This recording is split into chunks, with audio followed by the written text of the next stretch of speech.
2634-26, she was not. If Sandy were a real Bahamian woman, she would have been stacked, or in the Bahamian vernacular, a real gussie May.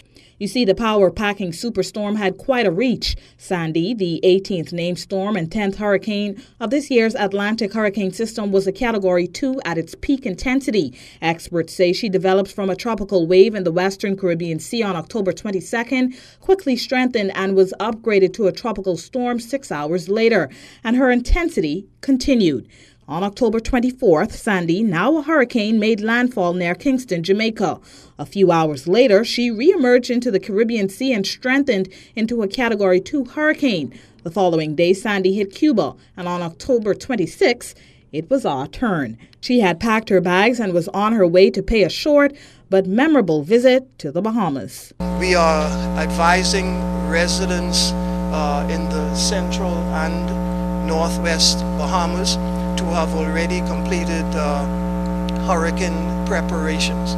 Now, as Sandy impacts Jamaica, we do expect it to weaken slightly to below hurricane strength, meaning to below 74 miles per hour, and then it is expected to cross Cuba early Thursday morning, the eastern part of Cuba, and further weakening is expected. However, if this is not realized, then we can be expecting, or we should expect, hurricane force winds in the central and northwest Bahamas Thursday. But uprooted trees and mass flooding in a few neighborhoods was the worst of what she left behind in the capital, save for this. Preliminary reports indicate that the deceased reportedly went outside to fix a shutter prior to being discovered by a family member. At present, that is all the information we have. However, as additional information becomes available, we will keep you updated as it relates to this particular incident. The victim was identified as Lifer Key resident Timothy Fraser Smith. The 66-year-old was the CEO of offshore bank Deltic Bank and Trust. On the Family Islands, having lost just about everything, all some residents could do was weep. Come and see just what's happening in my life. It's important because he's a representative of God, and so he has to do what God mandates. The God said, look after my... Okay, baby. Okay. Mr. Gibson, I know picking up the pieces now is not going to be easy, but for the start. So all I can do is salvage what I can, pick up the pieces, and then forge ahead. We went through this last year, and with Francis and Jane, and we just continue going through it. And you can't just move and go because you don't have no insurance, so you're on your own. What type of preparations do you, I guess, make for when a hurricane is coming? When a hurricane comes, we try to elevate some stuff and try to take some stuff, but the water rise. Last year was like 2 feet, but now it went higher than normal. Just the buff is the worst it came since Francis. All of my bananas, and I have a few citrus trees, and also my pear trees. And this is, I just began to reap from the last hurricane. These are the suckers that came up from the last one. The last hurricane, all of these, just like they are now, everything was to the ground, level to the ground. And I just went through and cut out all the trees and threw them out on the outside. And these are the suckers that came up. Now that's the same thing I'm planning to do with these. And another 8 months I'll begin to get bananas again. But this is the third, well, I would say the third time now, but it's been about maybe 6 or 7 times.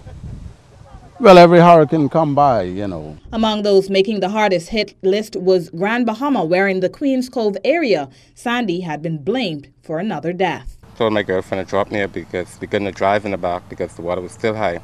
I walked from the gate through the water. The water was about a little above the knee. And when I came, I called to his front window and I heard no answer. So I went round to the back and I noticed that the storm had pushed in the back window the surge had pushed in the back window. So I went through the back window. I called out his name. I didn't hear him, so I went to his room and I found him laying face down. I put my hand on his back to find out if he was breathing or anything, that he was dead. So I just called 911 and they came, did what they had to do. In the aftermath came this commitment from both Prime Minister Perry Christie and Grand Bahama Minister Dr. Michael Darville. The state will be led to spend a lot of money trying to rescue people who refuse to move. And so there will come a time when hurricanes are taking place and the order goes out to move.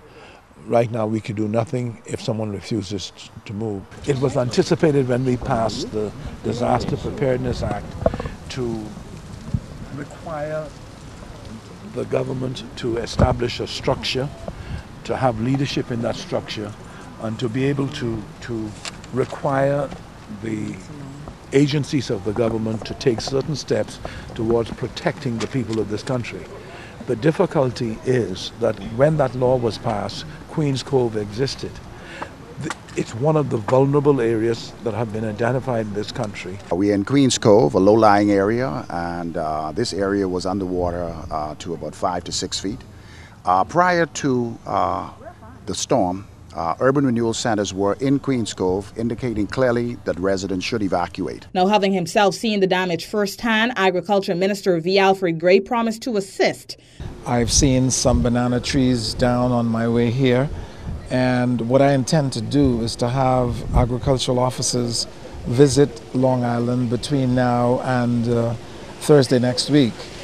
Spend a day or two together with those officers who live here, so that we can get an independent assessment of the totality of the damage and the extent to which we are able to assist them in getting back on their feet again. We have some funds which are available for farmers' assistance, and we will use that to immediately get mobilized so that they could get back on their feet in the shortest possible time. If that fund is not sufficient, I've just spoken with the Prime Minister, and he is willing to look at giving us a little more assistance if that need becomes apparent. On November 15, an exigency order took effect, giving hurricane-ravaged victims a 3-month window to apply for several items. All in all, Sandy is said to have killed more than 70 people in the Caribbean, 54 in Haiti alone. In terms of dollars and cents, well, officials say she racked up at least $315 million in damage throughout the region.